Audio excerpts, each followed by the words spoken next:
So there we go. So we will be sharing this once it is cleared on our side. We want to go back.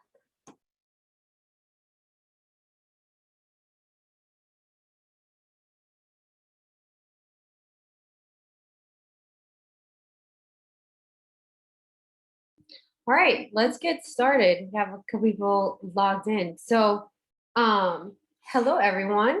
We're grateful that you can join us this afternoon for our community dialogue, Ask the Expert, Diversity and Inclusion in Clinical Research.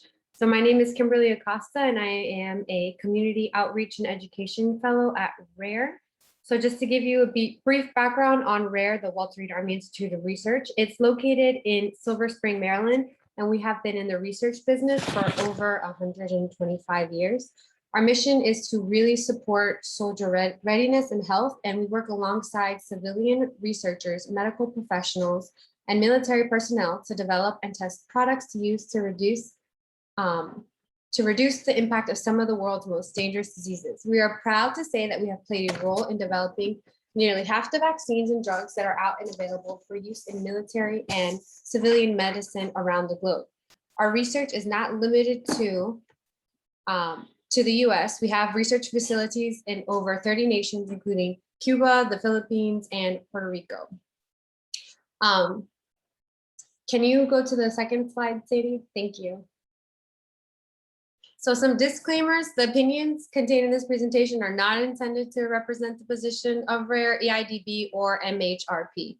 We have no personal conflict of interest relevant to this presentation, and please note that the social work CEU is pending approval. If you request for a certificate, you must complete and submit an evaluation at the end. And we also just ask, even if you don't need this certificate, to please complete the evaluation at the end, as it does help us with future programming. So this program that we're doing is part of our WRAIR's community engagement outreach efforts to improve community knowledge of rare COVID-19 research and its impacts. We launched our CE program in October of 2020, aiming to engage communities that have been greatly affected by the virus. So the experts series are part of our broader community engagement effort, which take a multidisciplinary approach to understand communities' needs to promote equity and inclusion in our vaccine research. So before we start the presentation, a few logistics. If you have joined for one of our online workshops before, you know that my role today is to help facilitate and handle the behind the scene of logistics so that our course goes more smoothly. This means that throughout the webinar, you may hear me fielding some questions or interjecting with comments. You will also find my colleagues Liza Dawson and Jael Kagai in the chat box helping with this endeavor. The WRAIR CE team is committed to making our programs meaningful and engaging, and we know that learning requires reflection and interaction. So throughout today's workshop, we will be asking for your participation. Using the chat box is going to be the most important tool that we will be using to communicate. So you can find the chat box on the lower right corner of your computer screen. Please remember, when you send a message, be sure you hit the drop down button to all panel participants and panelists. That way, when you ask questions or share something, everyone can see your chat. When you respond or ask a question, please be sure that you select to all attendees / panelists, so that way everyone can see again what you have shared. As I said, we are recording this, so we will have that available if requested, and we will send this PowerPoint and all resources shared in this presentation afterwards. And thank you to Jessa for sponsoring the CEU social work. So next slide, Cindy.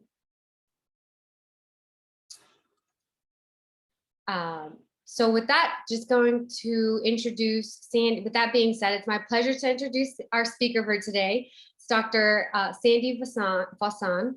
A brief background on Dr. Vasan. In 2019, Dr. Sandhya Vasan became the principal investigator representing HJF for EIDB's cooperative agreement with the DoD.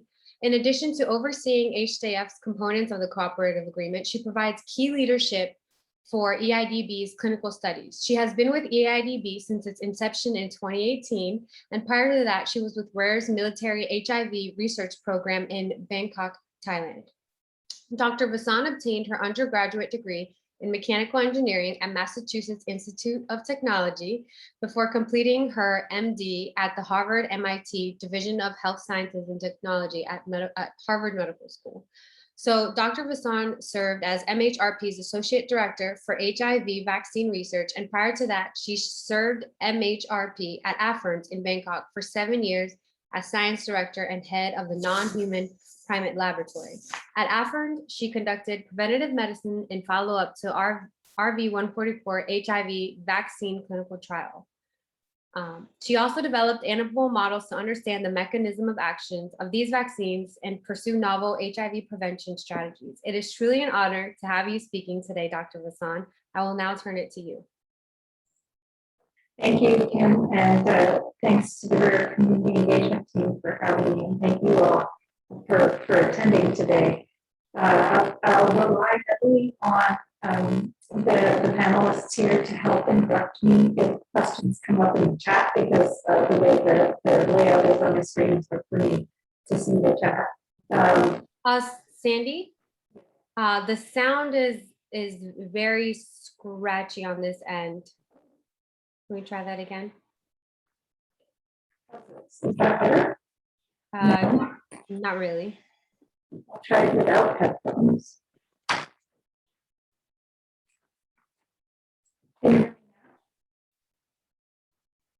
I haven't heard anything now. Can you hear me now? Can hear you. It is still scratchy. Huh. Apologize for the technical difficulties. I would like to log back in. Yeah, sure. Let's try that. Apologies, everyone. We'll be trying to get this handled.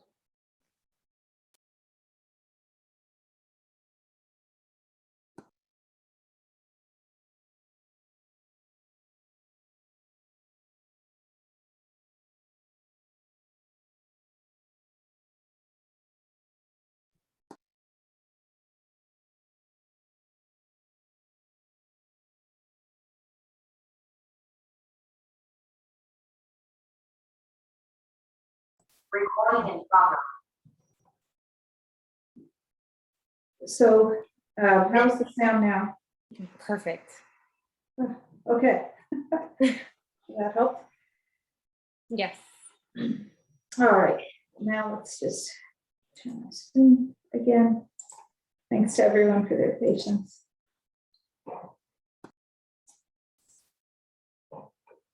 Okay. Can you see that okay? Yep. Thank you. All right. So as I was saying, feel free to use the chat liberally, and then my panelists can help interrupt me as needed, because I'm happy to make this as much of a dialogue as I can in this virtual format. And so the outline you've had time to read, so I won't read it verbatim here, but I hope to start with just introducing myself a little better, and then ultimately give you some background about clinical trials research and WRAIR, and then talk specifically, the focus of this particular session will be talking about diversity in our clinical trials and clinical medical research in general, the importance of diversity and the barriers and what we can do to overcome those barriers. So, you know, it is so much harder in a virtual format to get to know each other. I'd rather be interacting with you and seeing faces and expressions. So I'll try to give you a little bit more of a colorful picture of who I am, because I wear multiple hats outside of the kind introduction that Kimberly just gave me. I'm a pediatrician by training, which comes in handy because I'm also a mom, which I'm very proud. I'm also a laboratory researcher, as you heard in my introduction, and I've run laboratories in New York and Bangkok, and now I'm very involved in basic science research here in DC. I'm also a clinical researcher, both conducting and coordinating research in the clinic with a huge focus on developing vaccines all around the world. And, lastly, very close to my heart is I consider myself a community advocate, because none of the work we do makes any difference if we can't get it out to the people we're trying to help. And if the people we're trying to help don't trust what we're doing, then it'll never reach the people that we're intending to work with. And so from very, very early in the process of this spectrum of research, it's important to engage our partners in the community to help foster a mutual understanding of what we're doing together and have people buy in. And that's been one of the greatest privileges of the work I do, is to get to interact with so many communities around the world to conduct the work in partnership. And speaking of partnerships, as Kimberly mentioned in the introduction, the research, I'm an employee of the Henry Jackson Foundation, and we work in close collaboration and in support of the mission of the Walter Reed Army Institute of Research, pictured there, that conducts a spectrum of research from basic laboratory research all the way through clinical trials. And so it was established way back in 1893. It's been an institution for a while, serving both soldier health and world health. And, its research mission, one of its primary research missions is to address infectious disease threats to soldier health, when early on, building of the Panama Canal and other things, it was realized that infectious diseases can be more of a threat to our soldier forces at times than other more traditional threats of weapons and things, because we work in so many areas all over the world.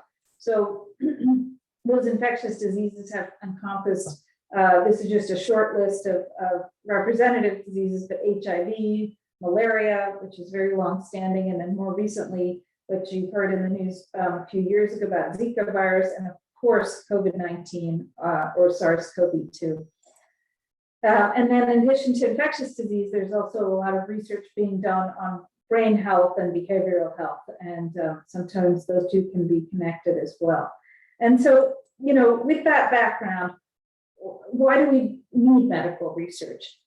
This is an example of a picture of people lining up to get the polio vaccine after it was licensed in 1954.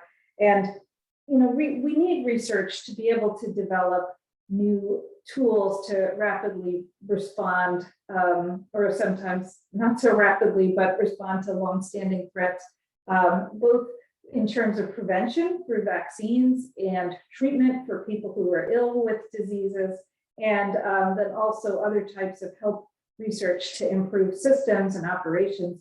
Of course, I think the whole world have become greater experts in medical research in light of the pandemic of the last 2 years. There's never been, I think, in my lifetime, a greater spotlight shined on medical research and its importance, as well as, it also highlights some of the improvements we need to make in medical research. So the clinical trial process can be long and expensive, but can be shortened, as with the case of SARS-CoV-2, to improve efficiencies without compromising safety. And of course, the importance is the impact it can make on domestic and global populations. And my personal journey, a lot of my history in clinical research is through HIV. I've been working in HIV research for over 20 years now, and from the time that I was in school and medical school, saw the devastating impacts of AIDS, especially in the era before antiretroviral therapies. Oops, I'm sorry, I have a trigger-happy mouse here. And so, this is a bit of a timeline. It's not my intent to walk through every piece of that timeline, but basically to illustrate that, I think a lot of the groundwork that was laid for our response to the COVID pandemic did come from the HIV field. not just in terms of medical research, but also in terms of community engagement.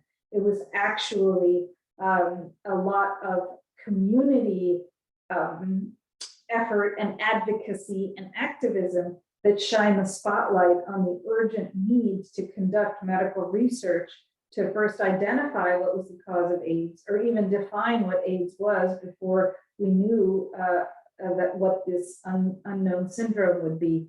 And then, of course, push for funding to accelerate development of therapies and what I've been working on developing vaccines for HIV. The man in the center was my prior boss of 10 years, Dr. David Ho, who was picked as Time Magazine Man of the Year in 1996, I believe. He, along with other people at the NIH and all around the globe, for developing cocktail antiretroviral therapies that have made such a difference with that pandemic. So clinical research is important, but it has its flaws in the way that it's been conducted historically, because the participation in clinical trials hasn't reflected the diversity of the US population. Of course, I'm speaking about trials in the US.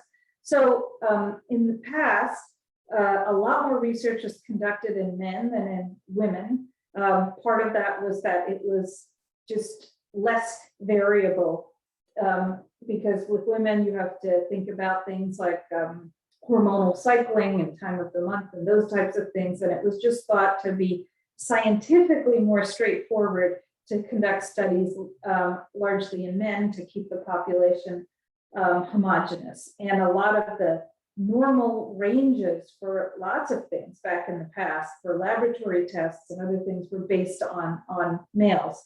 Of course, that's changed significantly now over time, and that's something that's improved greatly. But what hasn't improved quite as rapidly is the lack of diversity in the ethnic demography of participants in the clinical trials. And Black and brown populations are often underrepresented in clinical research today relative to the population, the demographics of the United States.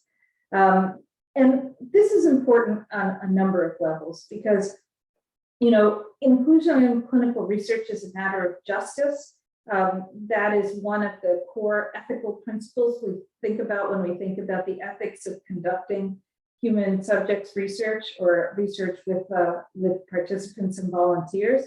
Now, any research that is conducted with with humans as subject to undergo a rigorous ethical review process that is standardized and mandated by the US federal government and certain international guidelines that are put forward to harmonize the way we think about the ethics of working with human volunteers in medical research.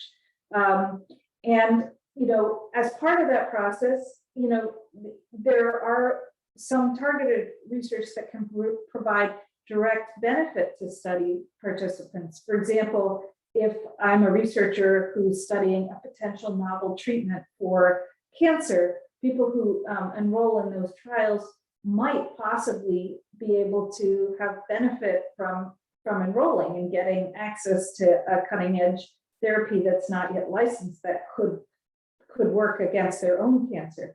And so by limiting or having underrepresentation of diversity in those types of trials, those people are not potentially accessing the benefits of those trials.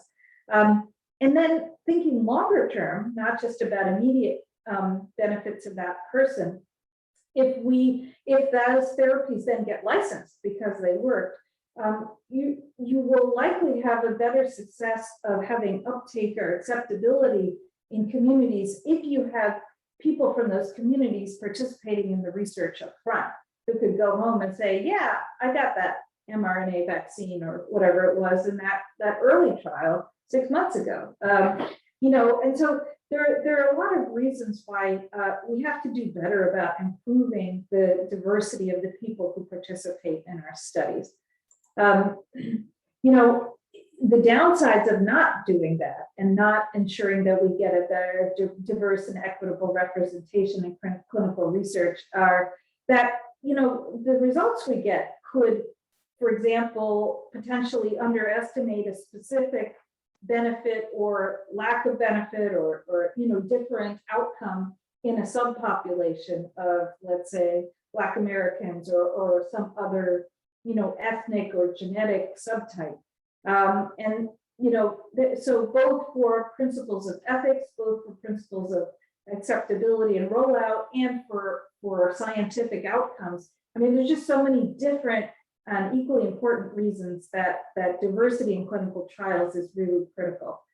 And so these pie charts give you some snapshots as to the demographics of participation in clinical trials over the last several years. As you can see from the footnote at the bottom, this is from a period of 2015 through 2019. And so we've come a long way with gender distribution, of course, acknowledging that this research is only representing 2 genders. And so that in and of itself is another area where we have to improve inclusion and diversity. But at least the male to female ratios have gotten a lot better than they were historically. But when we look at race and ethnicity in the second and the fourth circles there, we can see that the vast majority of trial participants are white and are not Hispanic or Latino. So that's again an underrepresentation. And then the third circle also talks about age. It's a bit of a paradox that the vast majority of our clinical trials research is conducted in younger populations when a lot of the benefits are most needed in older populations. And again, I'll just keep turning back to the most topical example that's in everybody's heads, which is, of course, our SARS-CoV-2 vaccines. It is the older populations for which the CDC first authorized the need for a booster, in addition to workers at high risk for exposure, because immune responses diminish faster in people who are older. And so we have to do a better job early on the scientific and medical research community of making sure that we are including diversity of older populations as we work through novel therapies and vaccines. And so just to hammer this point home with an example, this is just one of many examples, unfortunately, but it focuses on a type of cancer that affects white blood cells that may be familiar to some of you, called multiple myeloma. But this particular example is important because the disease itself disproportionately affects Black Americans for reasons that we continue to study, because 20% of patients who have multiple myeloma are Black, when in the entire US population, about 13% are identified as Black American. So there's a disproportionate effect. And then when a promising new drug, a monoclonal antibody called Nimaro, was approved by the FDA in 2015, they provided that approval based on a large study of 722 patients. And although the FDA did go ahead and approve the drug, they noted that formally that they were concerned that only 1.8% of the trial participants were Black or identified as Black. And so that's just, again, an example of we need to target more focused enrollment of groups that are disproportionately affected by some of these diseases. And so why has it been so hard to do that? That's due to a number of barriers from a number of different perspectives. And so, from a community perspective, there's a lot of historical mistrust amongst underrepresented groups, and specifically amongst Black and Latina communities in particular, because of some horrific historical events that have occurred in the context of medical research within the United States and abroad.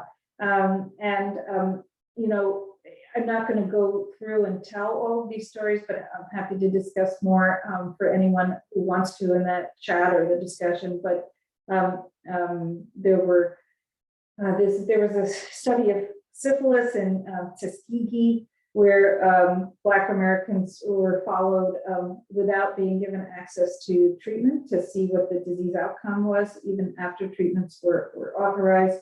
There were experiments of sexually transmitted infections in Guatemala that were conducted with similar lack of access to treatment.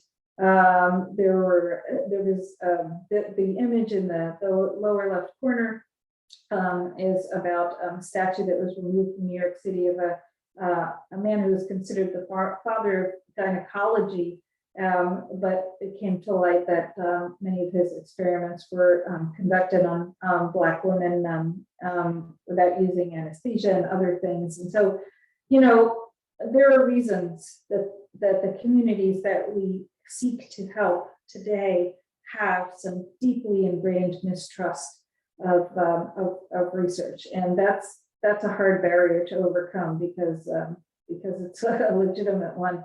I'll outline these now a little more in different categories now, because there are barriers to research participation both from individuals and participants, but also from the research side as well. And so if we break down those research barriers from the research side, institutional or structural factors include what I just talked about in the last slide, this history of an exploitative relationship. But you know, it extends beyond medical research. Obviously, just all sorts of the general issues that are significant about present day racism and marginalization, and issues of poor access or marginalization of underrepresented communities in the healthcare system specifically. You know, it's that distrust isn't limited just to medical research, but to unfortunately to healthcare systems as a whole. And then there are things that are maybe more subtle, but equally important in reducing people's the participation of underrepresented communities in our research. A lot of these research institutions are in major metropolitan areas and may not, that's just its own barrier, being able to travel to get to sites where clinical research is conducted. There may not be as much interactions between those institutions and the communities around them to help inform them of their ongoing and upcoming research and the results of research in the past and how that's helped. And then even within the research communities themselves, the people who are conducting the research, there may be a lack of diversity. And that, that just creates a cascade of events in terms of thinking about communities and reaching out to communities to establish trust. Within the research team, or these medical research protocols that we write to actually conduct the research, this is an excuse that everyone uses, and I'm just as guilty of it. There are time constraints, when people are trying to do so many things at once, and especially again, using the pandemic as an example, drop everything and develop a vaccine faster than we've ever developed one before. It's easy for things like community engagement to fall by the wayside because people are just too busy. And we have to continually remind ourselves as a scientific community that these efforts are just as important as the efforts when we're holding a pipette or we're in the clinic, because we can't succeed in changing the outcome of disease unless we have all of those pieces lined up together. And these community efforts, they cost money. Not a whole lot of money, but they require some investment of time, investment of money. And, we have to be able to sell that and justify that to get the funding we need to keep these efforts going. And then there just might be the parts of the research community that are just not aware that these issues are at the forefront of their minds, as they're, again, sitting in a lab or a clinic. And so those of us who work in this space, including my colleagues in the WRAIR Community Engagement team, have just been working to do a great job of trying to raise awareness, not both towards the community, but also towards the researchers who conduct the work. So, at an individual level, as I've already mentioned, the experience of the perception or the reality of racism and marginalization, especially again in relation to healthcare, is real. Then that can lead to mistrust among certain communities of medical research or medical establishments. But there are also a whole lot of people who are just not aware. They're not thinking about research in any way. And that might be due to a number of other factors, like just limited literacy, health literacy, just awareness of medical terminology or medical happenings in general, or even limited literacy period, right? And a lot of that may be tied to income level. Even those who are aware and might want to participate might have additional barriers, again, sometimes tied to geography or not, but just getting to a trial site, participating in a trial takes time. You have to, go back and forth for multiple visits. So people can follow your body's reactions or responses over time, and that's cost and time away from work or time away from needed childcare. All of those factors play in differentially more in different socioeconomic groups. So on top of that, there could be language barriers. It is not automatic, I'm sorry to say, that consent forms, documents for trials are automatically translated into multiple languages that participants might feel more comfortable reading to understand risks and benefits before they participate. And so we on the research side have to be more proactive about that as well. And then finally, with the income that may be provided in the context of a trial or a reimbursement or compensation for time spent participating in the trial, that necessitates, if it goes above a certain threshold, reporting for tax purposes, and which requires IDs, and that gets into a whole other area of discomfort for some communities. So you can see how all of these different factors come together to reduce preferentially the groups of underrepresented communities that we most wish to work with. And this is not a US-based phenomenon. As Kimberly mentioned in my introduction, I spent a long time working in research through the US Military HIV Research Program in Thailand at one of WRAIR's sister institutions called the Armed Forces Medical Research AFRINS, Armed Forces Research Institute of Medical Sciences. I worked there 7 years, I should get the acronym right. And so these are cartoons published in 2 large Thai newspapers back in 1991, when not just our groups, but just groups in general from the US, including the CDC and other research institutions were trying to, they were successfully, we were working with the Royal Thai Army and other groups to understand the explosion of the HIV epidemic in Thailand, and of course then by understanding develop, again, vaccine therapies, lots of different ways to try and reduce the spread of HIV. But you can see that initial reactions were mixed, and although we had strong partnerships with Thai government and non-governmental organizations, there were community reactions who felt that, we're coming in to treat Thais as laboratory mice. And so all of that mistrust can be even amplified if you're crossing geographic borders, and then there's this perception of, or harkens back to issues with colonialism.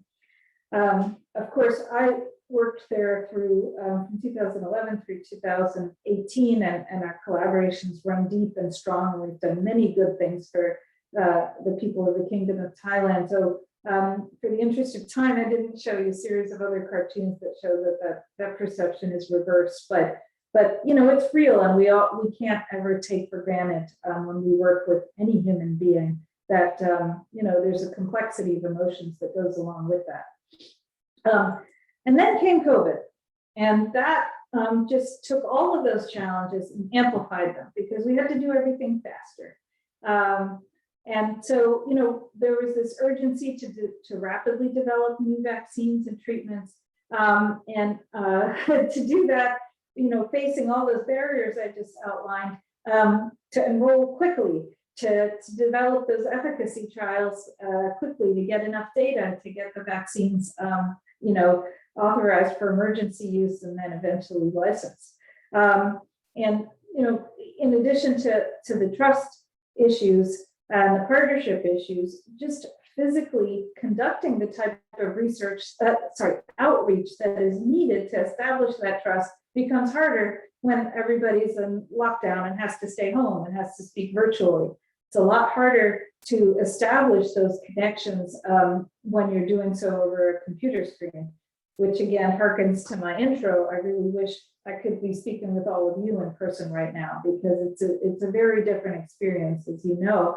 And so, again, just like many of the other diseases I mentioned, COVID preferentially has hit certain underrepresented communities, all the more reason that became critical to try and make sure that those communities were represented in our clinical trials. And so this graphic outlines that a little more directly. It's just one of many metrics, but we pulled this out as an illustrative example to show that the number of deaths for every 100,000 people in the US through this data went through March of this year, so it doesn't capture the last several months. But as you can see, sadly, it was Black or African Americans or American Indian or Alaskan Natives, followed by Hispanic or Latino, that were disproportionately affected compared to whites and other groups, including Asians. So, again, sadly, like many other diseases for the reasons I've outlined, this disproportionate effect means just that we have to try that much harder to make sure that these groups are the ones participating in our research as partners and collaborators so we can help find solutions for their communities together. And so that was hopefully that was all the bad news. Now let's switch to some good news stories here, because we have some tried and true methods that we have been established, again, a lot through the initial response to the HIV pandemic, but through many other fora as well, to try and help break down those barriers. And of course, the purpose of my talk here is to talk to you about specifically about community and stakeholder engagement. And so this concept is really a two-way street. It's a dialogue. That's why I underline that word. It's not a one-way passing down of information, which is why I hope we're going to get a lot of back and forth in the chat as I wrap up soon. It's a dialogue between researchers and research institutions and communities to integrate them into the process.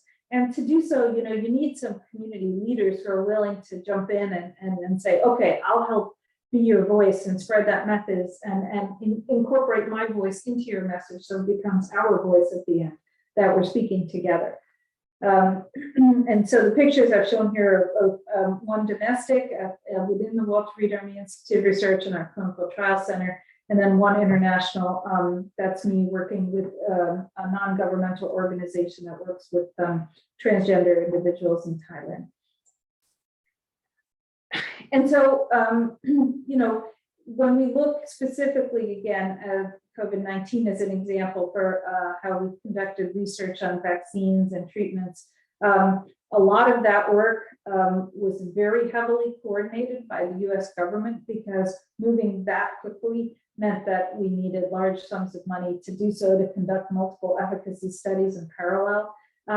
And that allowed for more standardization that often happens when research is conducted independently by different groups, academia or private companies. Because of that standardized US government funding, it did allow for creation of a network of clinical trial sites called the CoVPN or COVID Vaccine Prevention Network that heavily leveraged the HIV vaccine trials network that have already been established for decades, and then of course incorporated other groups as well to work together. And because of this network, we were able to form this what's called SEAL, the NIH Community Engagement Alliance, where early on we were able to come together and recognize that for this effort to work, we really needed to have the involvement of multiple community groups, especially those who are historically underrepresented. And that's where we were able to take the playbook we had developed for other infectious diseases. And again, with my background, I lean heavily on HIV there, to then rapidly apply that to working with communities to discuss and educate about all of the rapidly emerging and often confusing information coming out about COVID. And so this is just one example from the CoVPN about informational materials that were put out to talk about safety and help dispel misconceptions that were being propagated in the media. I also wanted to embed a video for you, a 1-minute video, but technically I wasn't able to get that to work. But all of these resources are online, and we put those links in the slides as well. But a lot of these materials, both in print and in video format, were made in Spanish and in other languages, and involved people of color as the speakers. There were also parallel to this effort, there were some celebrity campaigns. It just really tried to use as many tools as we had to help involve people. There's also a lot of peer education, people from communities who would learn and then go out and then do their own educational work to help spread these messages. And ultimately that was largely successful in really working. It took a lot of work though. Some of the early trials demographics were more skewed. I won't walk you through all these tiny bars and all these tiny numbers, but if we look at the distributions of race and ethnicity, we did get a variety or a better distribution of race. Still not where we would like to be in inclusion of Hispanic or Latino participants. We'd like to see that get higher. But you can see that across the multiple trials, at the bottom of each section of bars reflects the trials of different vaccines that were conducted in concert with the US federal government funding. And so, those efforts, I think, played a part in helping improve the diversity of the different colored lines you see, especially on those graphs on the left side of the screen here, because without them, those numbers would have been much, much more skewed to heavily white populations. And so with that, I'll just transition to tell you a little bit more about what we're doing here at home at the Walter Reed Army Institute of Research, which has a community engagement project that does very much coordinate with the NIH efforts that I just showed you. That began in October of last year, again, in response to our need to want to engage the community in development of initially for a vaccine that is finishing its early phase testing now, called SPIFFN, that is developed by Emerging Infectious Disease Branch at the Walter Reed Army Institute of Research. And so the goals of this community engagement project were, again, to bring community perspectives into our research plans and activities as early as possible, to increase the diversity of participation in the research and, also be a good neighbor and be better about informing our surrounding communities about what we're trying to do here. Until the relatively small community engagement team who has organized this seminar, for which I'm very grateful, has been very busy. They've established what's called a community advisory board, and these are members, representatives of the community who actively sit and advise on the conduct of our research. And so, like I said, community engagement is a two-way street, and their voice carries weight in helping us inform what we're doing. They've developed partnerships with new partnerships with local organizations, and are help act as a voice for people like me to synthesize what the concerns or needs are of our community partners, such that we can help listen and work together to address them. And I've organized, of course, as part of that, ongoing educational activities, just like the one we're doing right now. And so with that, I'll close. We can have some time for discussion if people are interested. With just a couple of conclusion slides here. Obviously, diversity and inclusion are critical to realize the full benefits of what medical research is trying to accomplish for all of the intended communities which we're trying to reach. And particularly towards underrepresented groups that are marginalized because of the many barriers I outlined. And so, we all have to stay engaged together and committed together to work as a team, to listen to each other. And it's going to be a continuous ongoing effort. We can't sit back and say, hey, look, we did great.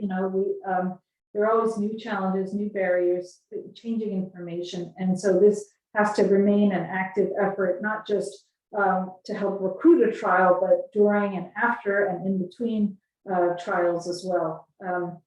And so, that's where community engagement plays a critical role to, again, as I said, for the future. Sadly, this probably won't be our last infectious disease outbreak of concern. And we need to be prepared for anything that's coming down the pike by strengthening the systems of community engagement to make sure that when something hits and we need to respond quickly, that we're ready to go, because we now have deepened the level of trust in these partnerships. And so, because it takes time to really develop longer standing, trusted working relationships. With that, I'll stop. And, the final slide here is to show you the contact information for our community engagement group, such that if you think of things later or too shy to put them in the chat or the discussion, you're welcome to reach out anytime. Perfect. So we do have a couple of questions in the chat. Thank you so much, Dr. Vasan, for that, for your presentation. So if you have more questions, you can go ahead and send them in to panelists and attendees. But we can start off with the question from Ron Davis. Question: what do you consider the most successful, effective method of reaching out to diverse groups? Peer outreach, media advertisements, cabs, etc. And we have about 10 minutes left, so all the questions we can get. My answer will be all of them, right? But if I could only vote for one, I'd vote for peer outreach. I mean, especially these days with social media, how many people go to the doctor, get advice from the doctor, and then go home and then post online? My doctor said to do this. What do you guys think? Right? There's something we all take as a primal comfort to hearing something from a peer that we trust. And so I think having messages spread by peers is really critical.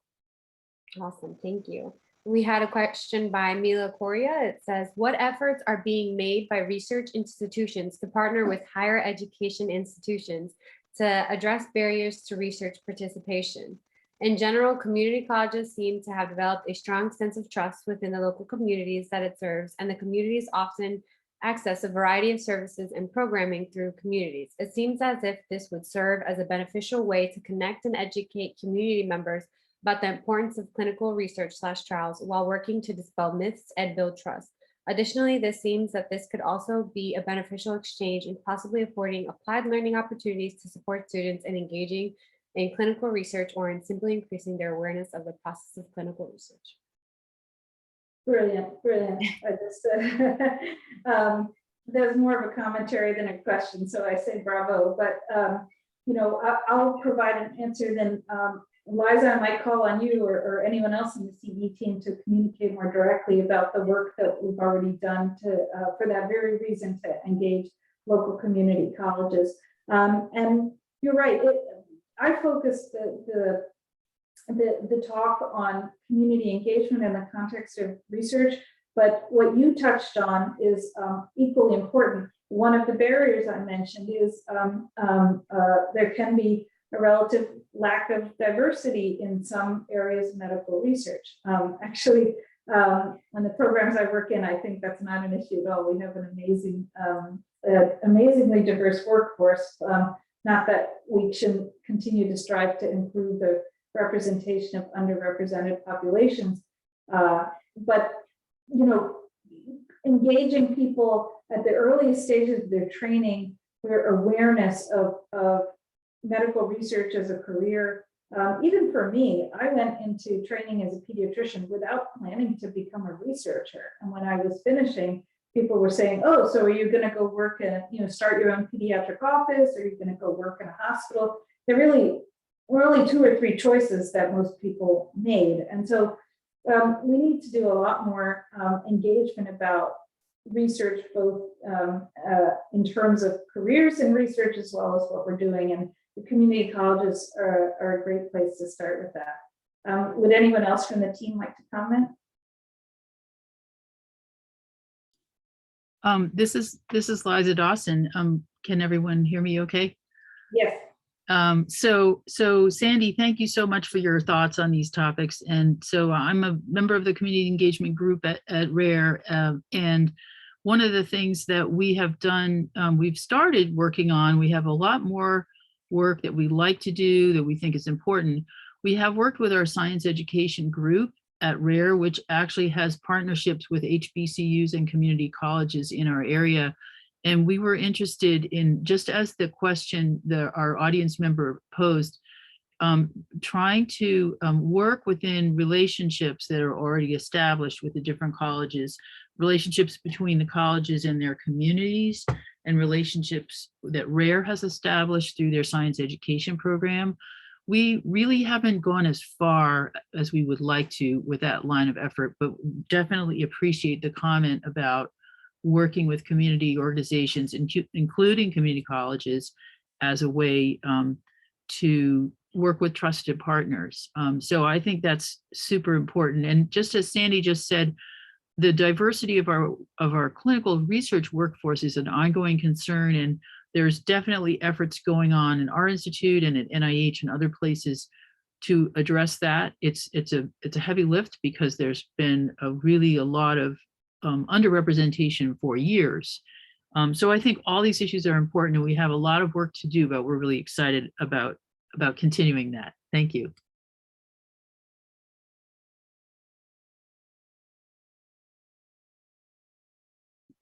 Thank you, Liza. So another question for you, Dr. Vasan.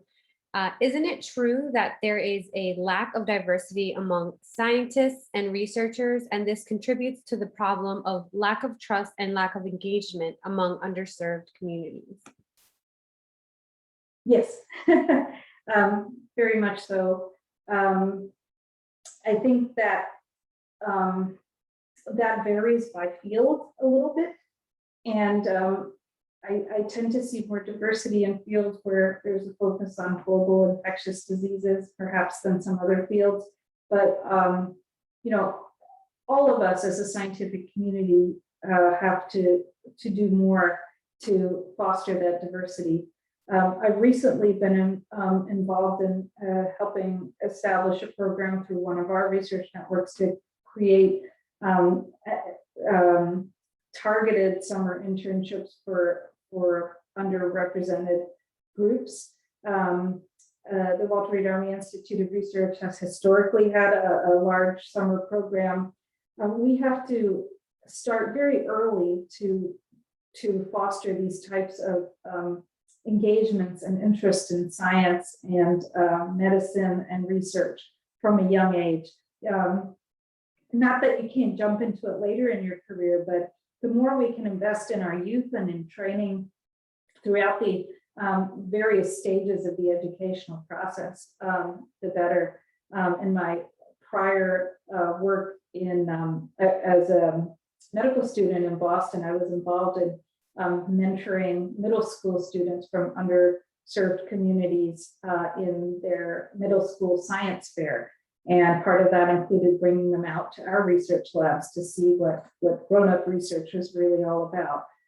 The more outreach we can do in science, both not just for, there was a lot of talk about increasing more women in STEM, but just underrepresented groups in STEM fields, science, technology, engineering, medicine, the better it will be to improve the pipeline of future researchers. Thank you. Thank you very much for your response.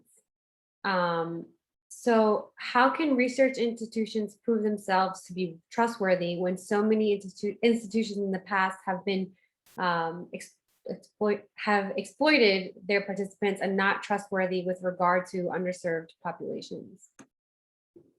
That's, it's a fair question. It's probably the biggest barrier of all these barriers that we face.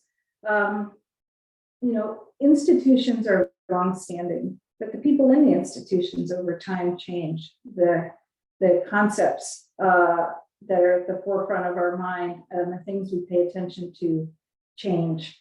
A lot of those historically egregious violations and exploitations happened decades and decades ago. And so there's a balance between showing that we will never forget and we will learn from those mistakes, to also showing that, we have changed, the people have changed, the times have changed, the policies have changed. And frankly, if that's not enough to just say, don't worry, we got this now, the oversight has changed. There's, again, and my colleague, Dr. Dawson, can speak to this because the other hat she wears is chairman of the WRAIR Institutional Review Board, which is one of the many, many ethical oversight committees that evaluate anything that a researcher like me proposes to do from the perspective, from a bioethical perspective. And so those types of very formalized systems that are codified in the Code of Federal Regulations didn't have the same existence or the same stringency decades ago. So, sharing the education that we're learning, and we're changing our systems to improve the checks and balances to minimize the ability of those types of violations to occur again, is important for us to teach and show that we're, try and regain that trust. Thank you. Thank you for your response. So we have about 2 minutes left in this webinar. So I just want to thank everyone for tuning in. And I want to thank you, Dr. Vasan, for engaging in this dialogue that was very informative. The evaluation link was just sent in the chat. So please take a moment to complete the electronic version of the evaluation. If this event ends before you get a chance to complete it, you will also receive a link in the follow-up email. The link will also be found in the email that it will be found in the email that's sent in the follow-up and in the chat right now. Even if you do not need the CEU credit, please complete the eval as it tells us what we can work on in the future and how to be better. We are really trying to create a very strong community engagement team, these strong sessions that we can continue to engage with our communities. These PowerPoint slides and all resources will be sent to you within the next week. And as a reminder, we plan to provide ongoing educations on a monthly basis. So if you wish to receive notifications about our upcoming events or other resources, please let us know and we will be able to add you to our outreach database. Once we send our follow-up email, just reply and let us know then. So thank you again and have a good weekend. Thank you, Dr. Vasan. It really was an excellent presentation. Thank you for having me, and thanks to everyone for your excellent questions and attention.